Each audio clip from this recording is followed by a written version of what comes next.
Bayangkan, di suatu sudut negeri, seorang anak menatap ibunya yang terbaring lemah di ranjang rumah sakit. Dokter mengatakan, obat yang dibutuhkan sebenarnya tersedia, namun stoknya habis. Anggaran yang seharusnya digunakan untuk membeli obat itu telah menghilang entah kemana.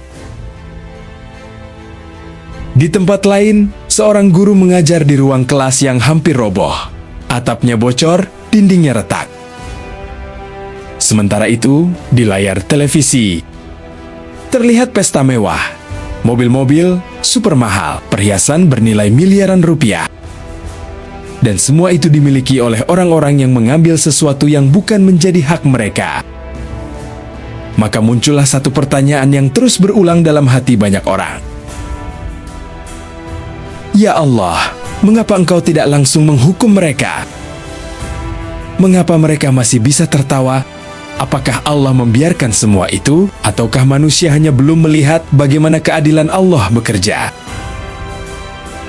Lewat video ini, kita akan menyelami sebuah pertanyaan yang sejak dahulu memenuhi hati manusia. Sebuah pertanyaan yang jawabannya mungkin akan mengubah cara kita memandang keadilan. Ketika seorang pencuri mencuri sepeda, kita ingin ia segera tertangkap. Ketika seorang penipu mengambil uang orang lain, kita berharap polisi segera menangkapnya. Ketika seorang koruptor mengambil uang rakyat, kita berharap hukuman datang saat itu juga.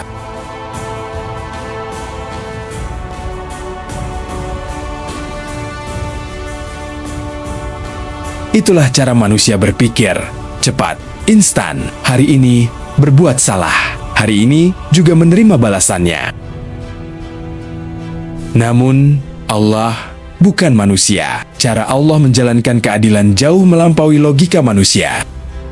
Al-Quran mengingatkan agar manusia tidak pernah menyangka bahwa Allah lalai terhadap orang-orang zalim. Bukan karena Allah tidak mampu menghukum, tetapi karena Allah memiliki waktu yang telah Dia tetapkan. Seringkali manusia menganggap keterlambatan sebagai ketidakadilan. Padahal, bisa jadi justru disitulah hikmah terbesar berada. Pertanyaan ini telah muncul sejak ribuan tahun. Mengapa ada orang yang menipu tetapi semakin kaya? Mengapa ada orang yang mengambil hak rakyat tetapi justru mendapat jabatan lebih tinggi? Mengapa ada yang berbuat curang tetapi hidupnya tampak semakin bahagia? Jika semua itu benar terjadi, apakah berarti kejahatan membawa keuntungan? Tentu saja, jawabannya tidak. Islam mengajarkan bahwa apa yang tampak di mata manusia belum tentu mencerminkan keadaan yang sebenarnya. Manusia hanya melihat rumah yang megah, tetapi tidak melihat hati yang gelisah. Manusia hanya melihat senyum, tetapi tidak mengetahui ketakutan yang disembunyikan. Bisa saja seseorang memiliki semua yang diinginkan dunia, namun kehilangan satu hal yang tidak dapat dibeli: ketenangan, dan tidak ada harta sebanyak apapun yang mampu membeli hati yang damai. Lantas mengapa Allah tidak langsung menghukum? Jawabannya, karena Allah Maha Pengasih. Selama nyawa masih berada di dalam tubuh, selama matahari belum terbit dari arah barat, selama pintu taubat belum ditutup, Allah masih membuka kesempatan. Inilah kasih sayang Allah yang sering disalahpahami manusia. Penundaan bukan berarti pembiaran, kesempatan bukan berarti persetujuan. Allah memberi waktu agar manusia sadar, agar manusia kembali, agar manusia menghentikan kezalimannya. Betapa banyak orang yang dahulu bergelimang dosa, lalu berubah menjadi pribadi yang jauh lebih baik. Allah mengetahui siapa yang benar-benar ingin kembali kepadanya. Namun jika kesempatan itu terus disia-siakan, maka setiap detik yang berlalu justru menjadi saksi atas pilihan manusia sendiri.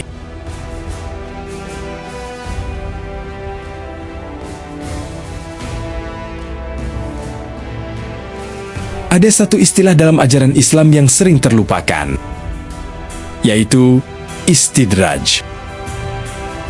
Keadaan ketika seseorang terus memperoleh kenikmatan dunia, meskipun terus berbuat maksiat.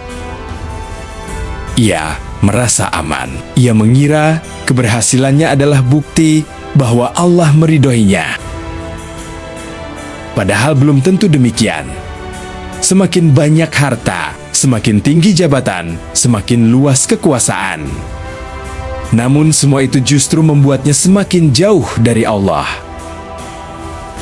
Disinilah bahayanya, karena seseorang bisa saja mengira dirinya sedang naik, padahal sebenarnya sedang berjalan menuju jurang. Tidak setiap nikmat adalah tanda keridaan, sebagaimana tidak setiap kesulitan adalah tanda kemurkaan. Yang menjadi ukuran adalah bagaimana seseorang menggunakan nikmat itu.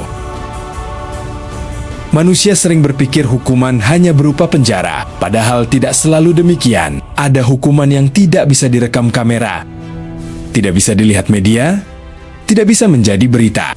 Hati yang selalu gelisah, tidur yang tidak pernah nyenyak, ketakutan kehilangan kekuasaan, rasa curiga kepada semua orang, keluarga yang perlahan hancur, anak-anak yang kehilangan teladan, nama baik yang tercoreng. Semua itu dapat menjadi ujian yang sangat berat. Tidak semua penderitaan terlihat.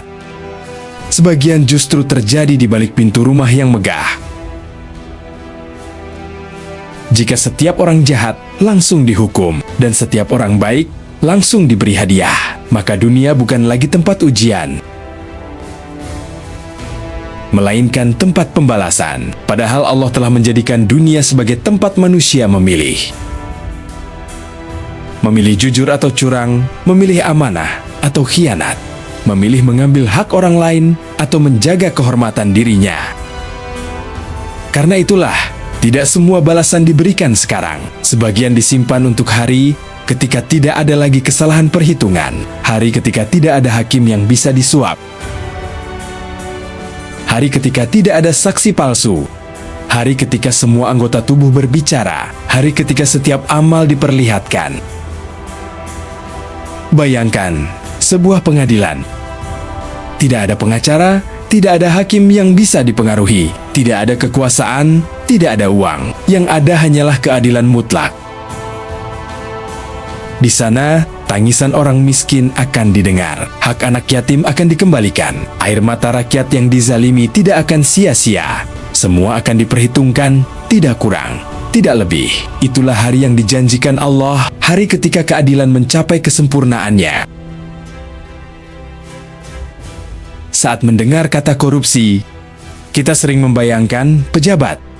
Padahal Islam mengajarkan agar setiap orang mengoreksi dirinya.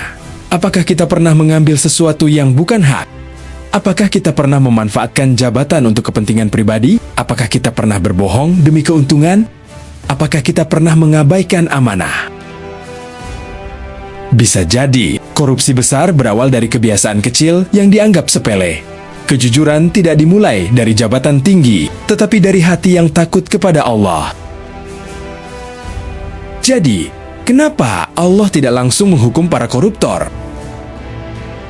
Bukan karena Allah tidak mengetahui, bukan karena Allah kehilangan kekuasaan, dan bukan karena Allah merestui kezaliman. Dalam ajaran Islam, penundaan hukuman dapat menjadi kesempatan untuk bertaubat, bagian dari ujian atau penangguhan hingga waktu yang Allah tetapkan. Namun manusia tidak dapat memastikan keadaan setiap individu, karena hanya Allah yang mengetahui hakikatnya. Yang pasti, tidak ada satu rupiah yang diambil secara zalim yang luput dari perhitungannya. Tidak ada air mata korban yang diabaikan. Tidak ada amanah yang dikhianati tanpa pertanggungjawaban. Mungkin manusia bisa lolos dari pengadilan dunia. Mungkin seseorang bisa menyembunyikan bukti. Mungkin ia bisa membeli pengaruh. Namun tidak ada satupun manusia yang dapat menyembunyikan dirinya dari pengadilan Allah. Karena pada akhirnya, semua manusia akan berdiri di hadapan-Nya sendirian, tanpa jabatan, tanpa kekuasaan, tanpa harta. Yang tersisa hanyalah amal.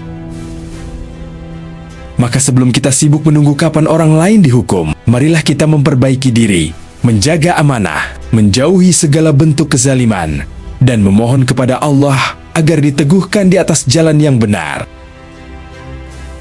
Semoga Allah menjadikan kita termasuk orang-orang yang jujur, amanah, dan selamat pada hari ketika seluruh amal dipertanggungjawabkan.